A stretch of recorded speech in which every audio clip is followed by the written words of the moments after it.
Fiat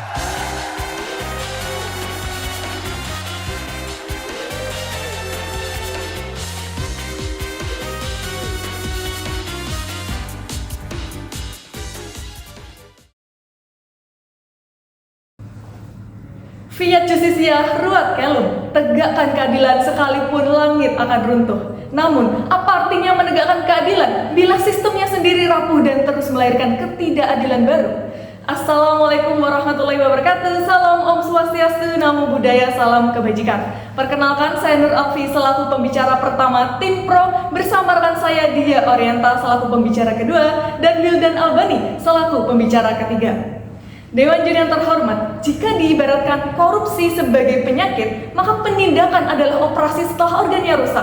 Namun sayangnya, kita terlalu sibuk mengobati penyakit dan luka korupsi yang sudah membusuk, alih-alih membangun sistem kekebalan untuk mencegah infeksi itu sejak awal. Oleh karena itu, kami Tim Pro berdiri tegak mendukung mosi ini dengan dilandasi oleh 3 poin argumentasi utama. Yang pertama secara filosofis dan konseptual. Dewan Juri pencegahan sistemik kami definisikan sebagai reformasi terintegrasi pada kelembagaan, birokrasi, dan nilai sosial untuk menutup peluang korupsi melalui tata kelola yang transparan dan inovasi teknologi.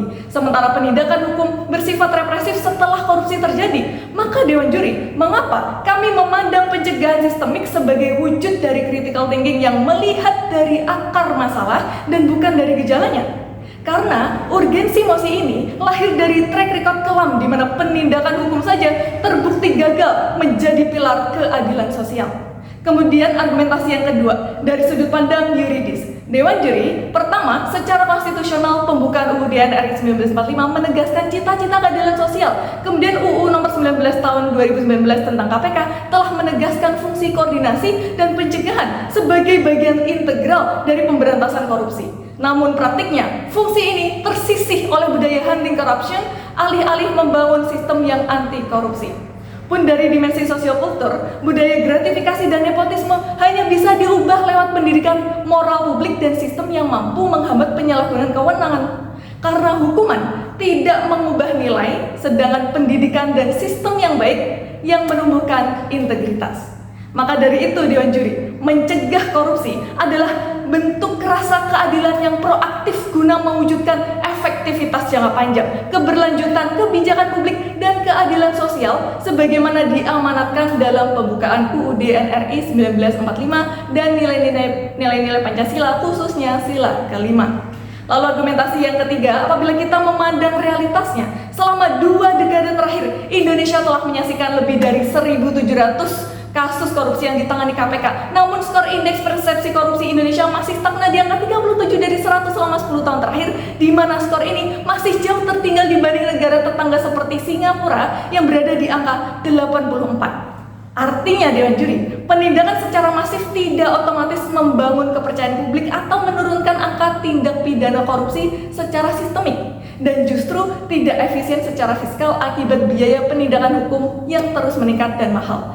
Dewan Juri, pencegahan sistemik memberikan efek jangka panjang yang mampu memperkuat ekonomi, pemulihan kepercayaan investor, hingga menekan biaya politik yang selama ini menjadi akar korupsi.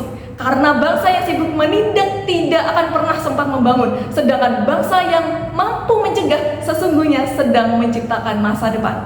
Dewan Juri, sebagaimana diungkapkan oleh Jeremy Bentham, the more corrupt the state, the more it legislates. Maka biarkanlah Indonesia tidak terus sibuk membuat hukum untuk menghukum, melainkan membangun sistem untuk mencegah. Sekian, bangga menjadi Tim Pro. Korupsi yang bersifat sistemik memerlukan reformasi yang sistemik pula. Upaya pencegahan harus menyasar struktur insentif, informasi, dan akuntabilitas yang memungkinkan korupsi untuk terjadi, ujar Robert Kilitgard, pakar anti korupsi. Dewan Juri yang terhormat, pada sisi kami berbeda dengan penegakan hukum. Pencegahan sistemik adalah pendekatan pemberantasan korupsi yang berfokus pada memperbaiki sistem, prosedur, tata kelola agar peluang korupsi tertutup sejak awal. Penindakan hukum adalah langkah represif untuk menekan, sedangkan pencegahan sistemik adalah langkah preventif untuk mencegah terjadinya tindak pidana korupsi.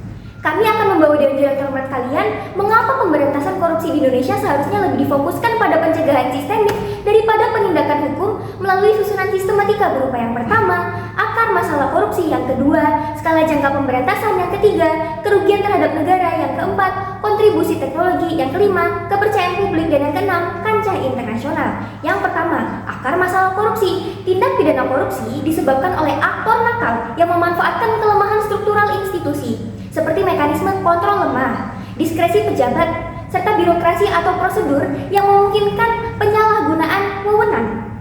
Sesuai dengan teori public choice milik Buchanan, intervensi berupa tata ulang institusi dan proses adalah langkah yang dibutuhkan untuk mencabut akar masalah dari korupsi.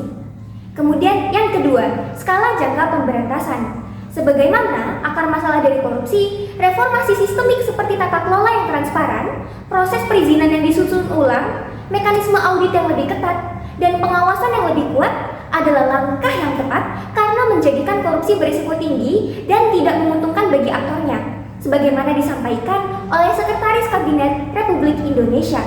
Pencegahan ini bukanlah hal baru. Indonesia sudah mulai menetapkannya sejak tahun 2015. Bahkan, KPK dan Kantor Staf Presiden sudah menetapkan dan melaksanakan Aksi Strategi Nasional Pencegahan Korupsi atau Stranas PK tahun 2025-2026 yang mana terfokus pada 3 area utama, yaitu perizinan tata niaga, keuangan negara, serta penegakan hukum dan reformasi birokrasi. Hal ini menegaskan bahwa Indonesia sudah mulai menerapkan pencegahan sistemik sebagai solusi utama dalam mengatasi tindak pidana korupsi. Kemudian yang ketiga, kerugian terhadap negara. Bahwasanya sudah terbukti bagaimana kasus tindak pidana korupsi masih marak terjadi selama 53 tahun sejak Indonesia pertama kali menetapkan dan menegakkan regulasi mengenai tindak pidana korupsi, mulai dari Undang-Undang Nomor 3 Tahun 1971 hingga Undang-Undang Nomor 1 Tahun 2023. Maka fokus yang hanya terpusat pada penindakan menimbulkan kerugian negara karena korupsi sudah terjadi terlebih dahulu, di mana uang rakyat sudah disalahgunakan dan proyek fiktif sudah dibiayai. Kemudian yang keempat, kontribusi teknologi. Hicks Manchester menunjukkan bahwa teknologi adalah instrumen reformasi birokrasi. Penggunaan sistem pemerintahan berbasis elektronik seperti e-procurement, e-budgeting, e-audit, dan e-services membuat proses pemerintahan lebih transparan atau mudah dilacak, jejak aliran uang terekam dengan baik, dan pelaksanaan audit yang lebih mudah dan cepat. Kemudian yang kelima, kepercayaan publik. Kepercayaan ini penting untuk legitimasi pemerintahan dan stabilitas sosial. Rakyat akan semakin percaya dengan pemerintah ketika mereka melihat bahwa pemerintah aktif dalam memperbaiki sistem untuk mencegah tindak pidana korupsi, karena hal tersebut meningkatkan kualitas pelayanan publik secara bersamaan. Ini adalah fenomena performance-based trust theory milik Booker dan Van de Waal, di mana kepercayaan publik sangat dipengaruhi oleh performa nyata pemerintah. Rakyat adalah cerminan dari pemerintahnya. Pemerintah yang anti korupsi akan melahirkan budaya anti korupsi pula di masyarakatnya. Kemudian yang keenam, citra Indonesia di kancah internasional. Kita perlu sadari bahwa Indonesia dapat menjadi negara yang progresif dengan mematuhi hukum internasional, seperti contohnya United Nations Convention Against Corruption atau UNCAC yang menekankan pada pencegahan sebagai pilar utama anti korupsi. Dewan juri yang terhormat, negara New Zealand, Finlandia, dan Denmark juga selalu berada di peringkat atas Corruption Perception Index karena sistem pencegahannya yang kuat, tidak hanya penindakan hukumnya saja. Dengan reputasi anti korupsi yang baik, hal tersebut juga berdampak dan berpengaruh langsung pada investasi asing pula di Indonesia, tidak hanya investasi swasta saja. Prevenire melius est quam punire, mencegah lebih baik daripada menghukum. Saya akan menyampaikan argumentasi dalam sisi sosio-empiris pada mosi perdebatan kali ini. Dewan juri yang terhormat, kami menyatakan setuju pada mosi kali ini karena kami percaya bahwa pencegahan sistemik lebih utama daripada penindakan hukum. Sesuai dengan pepatah, mencegah lebih baik daripada mengobati. Dewan juri yang terhormat, melanjutkan argumentasi dari pembicara pertama dan pembicara kedua tim kami, kali ini saya akan membawakan bukti konkret mengenai keutamaan pencegahan sistemik daripada penegakan hukum dalam memberantas korupsi. Dewan juri yang terhormat, perlu kita ketahui bahwa banyak negara maju memiliki angka korupsi yang rendah. Ini tidak disebabkan oleh penegakan hukum yang keras terhadap pelaku tindak pidana korupsi. Namun, ini lebih disebabkan karena pencegahan yang dilakukan sejak kecil. Dewan juri yang terhormat, Contoh negara maju seperti Jepang sejak kecil memberi edukasi berupa pemahaman kepada anak-anak di sekolah agar memiliki karakter yang jujur dan berintegritas tinggi. Sehingga pada saat mereka dewasa, mereka sudah paham tanpa paksaan bahwa korupsi adalah perbuatan yang melanggar nilai kejujuran. Tidak hanya itu, Dewan Juri yang terhormat, negara-negara Skandinavia yang memiliki tingkat korupsi yang rendah juga lebih menekankan pada pencegahan korupsi sejak dini, alih-alih menegakkan hukum dengan memberi hukuman yang berat bagi koruptor. Hal ini dibuktikan dengan fakta bahwa negara-negara Skandinavia telah menghapus hukuman mati untuk semua jenis tindak pidana, termasuk pula korupsi. Maka sudah bisa dipastikan bahwa pencegahan sistemik lebih baik dari penegakan hukum. Dewan Juri yang terhormat, bila mana kita berkaca pada penegakan hukum bagi koruptor di Indonesia, kita akan melihat bahwa penegakan hukum saja tidaklah cukup. Banyak yang masih melakukan tindak pidana korupsi meskipun sudah dilakukan penegakan hukum. Bahkan yang lebih menyedihkannya lagi, bahwa masyarakat Indonesia sendiri pun masih sering melakukan tabiat koruptor, yakni mengambil hak orang lain.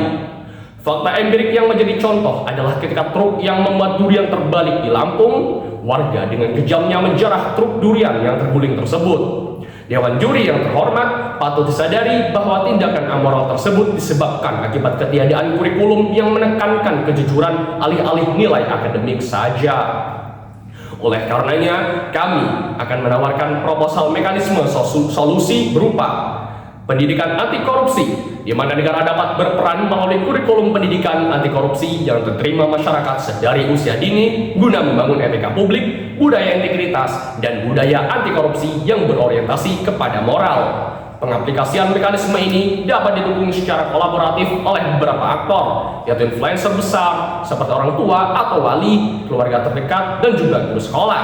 Lalu yang kedua, transparansi digital atau data anti fraud. Kita beradaptasi melalui digitalisasi sistem birokrasi, integrasi sistem audit, self-correcting system, dan digitalisasi audit atau laporan keuangan masing-masing instansi melalui database terintegrasi seperti AI dan juga blockchain sebagai tembok transparansi yang mempersempit ruang gelap transaksi ilegal. 3. Mewajibkan publikasi berita acara asli audit atau laporan keuangan instansi pemerintahan melalui kolaborasi dengan lembaga pers agar dapat diakses oleh publik.